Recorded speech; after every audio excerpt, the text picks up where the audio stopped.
नमस्कार दोस्तों, मेरा नाम है आशुतोष मानके और आप देखना शुरू कर चुके हैं डायनामिक इम्पल्शन। आज के इस वीडियो में हम बात करेंगे 21 मई 2023 के करंट अफेयर्स की।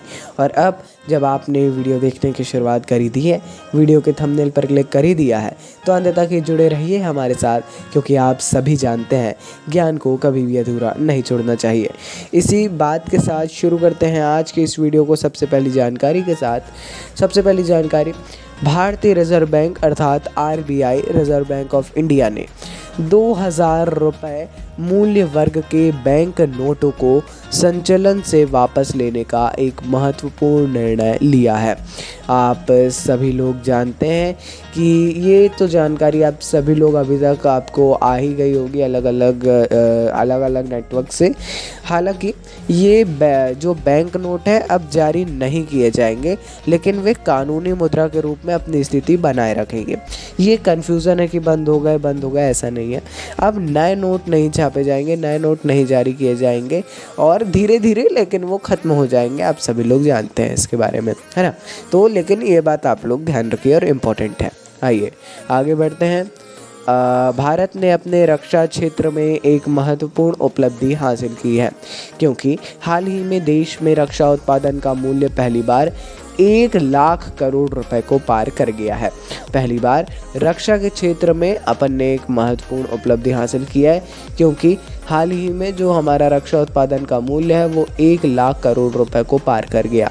यह उपलब्धि क्षेत्र में विकास को बढ़ावा देने और सैन्य आयात पर निर्भरता कम करने के लिए लागू किए गए प्रमुख सुधारों का परिणाम है। अच्छी बात है और ये क्वेश्चन भी इम्पोर्टेंट है ना। पढ़ते रहा करिए इसके बारे में, ये सारी जानकारियाँ आप लोग लेते रहा करिए, क्योंकि ऑब्वियस सी बात है ये सारी जानकारियाँ आप लोगों को लेना ही चाहिए, क्योंकि इम्पॉर्टेंट है और नेशनल मुद्दा है, वो भी डिफेंस का। आइए आगे बढ़ते हैं। भारतीय नौसेना की छठी और अंतिम कलवरी श्रेणी की पनडुब्बी वागशीर, इसका नाम है वागशीर, इन्होंने अपना समुद्री परीक्षण शुरू कर दिया है।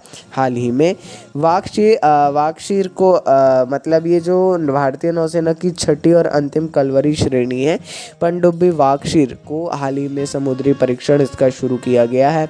और वागशीर इन परीक्षणों को पूरा होने के बाद 2024 की शुरुआत में भारतीय नौसेना को डिलीवरी के लिए निर्धारित है ना। अभी वागशीर आप लोग जानते होंगे, नाम सुना होगा आपने, ये पनडुब्बी है, आपने इसका नाम अवश्य ही सुना होगा। बाकी और ज़्यादा जानकारी भी आपको मिलेगी और पढ़ सकते हैं आप। आइए आगे बढ़ते हैं।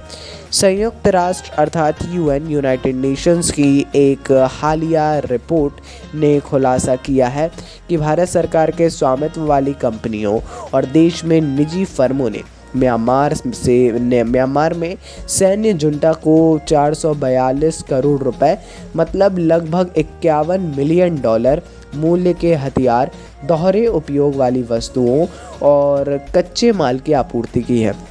इसका सीधा मतलब यही है कि देखिए हाल ही में एक संयुक्त राष्ट्र के द्वारा एक हालिया अर्थात रिसेंट एक रिपोर्ट जारी की गई है, जिसमें ये बता दिया गया है कि भारत सरकार के स्वामित्व वाली कंपनियों और देश में निजी फर्म, जो भारत सरकार और निजी फर्म है भारत में, म्यांमार में उनने सैन्य जुंटा पर 442 करोड़ रुपए के मूल्य हथियार अर्थात मूल्य के हथियार और दोहरे उपयोग वाली वस्तुओं और कच्चे माल की आपूर्ति की है।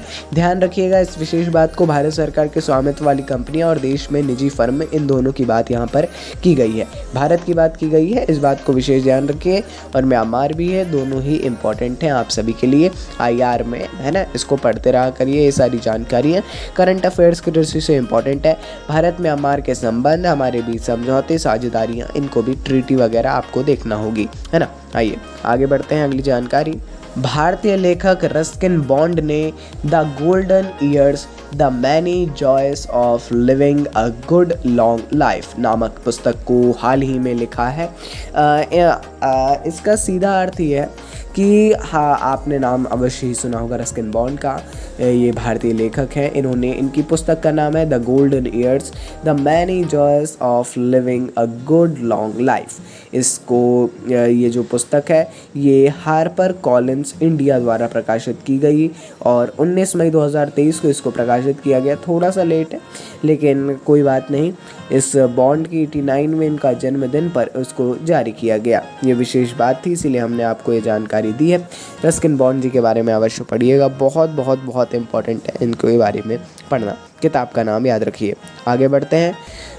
अंतर्राष्ट्रीय चाय दिवस दुनिया भर में चाय के लंबे इतिहास और सांस्कृतिक महत्व का जश्न मनाने के लिए 21 मई को एक वार्षिक उत्सव के रूप में मनाया जाता है। प्रतिवर्ष 21 मई को अंतर्राष्ट्रीय चाय दिवस वैश्विक तौर पर मनाया जाता है।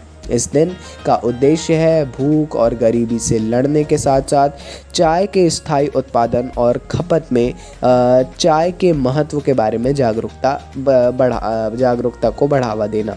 अच्छी बात है। और क्वेश्चन इम्पॉर्टेंट है ना। क्वेश्चन के बारे में ये इसका बन सकता है, डेज है। और सिर्फ आप लोग ये मत समझिए कि चाय को बढ़ावा देना, अर्थव्यवस्था में, भारत की अर्थव्यवस्था में और वैश्विक अर्थव्यवस्था में चाय का भी एक महत्व है, इसीलिए इस दिवस को मनाया जाता है उत्सव के रूप में। अंतिम जानकारी। असम सरकार और केंद्र सरकार के बंदरगाह, नौवहन और जलमार्ग मंत्रालय के द्वारा असम के गुवाहाटी में एक असम प्रशासनिक स्टाफ कॉलेज में ब्रह्मपुत्र नदी पर विकसित किए जा रहे नदी आधारित पर्यटन सर्किट के लिए एक समझौता ज्ञापन पर हस्ताक्षर किए गए हैं। हालांकि ये उतनी इम्पोर्टेंट न्यूज़ नहीं है, उतनी इम्पोर्टेंट जानकारी नहीं है, ज़्यादा इसकी जानकारी ना भी ली जाए तो भी चलेगा, लेकिन हाँ ले लीजिएगा क्योंकि थोड़ा इसके बारे में पढ़ लीजिएगा, ये ब्रह्मपुत्र नदी के बारे में और नदी आधारित पर्यटन सर्किट क्या है इसके बारे में, तो पर्याप्त हो जाएगा वो। तो चलिए दोस्तों, आज के इस वीडियो की ये थी अंतिम जानकारी। आपको कुछ भी कन्फ्यूज़न लगे किसी भी टॉपिक से रिलेटेड, आप कमेंट सेक्शन में बता सकते हैं। अपन मिलते हैं अगले वीडियो में। नमस्कार। Dynamic impulsion.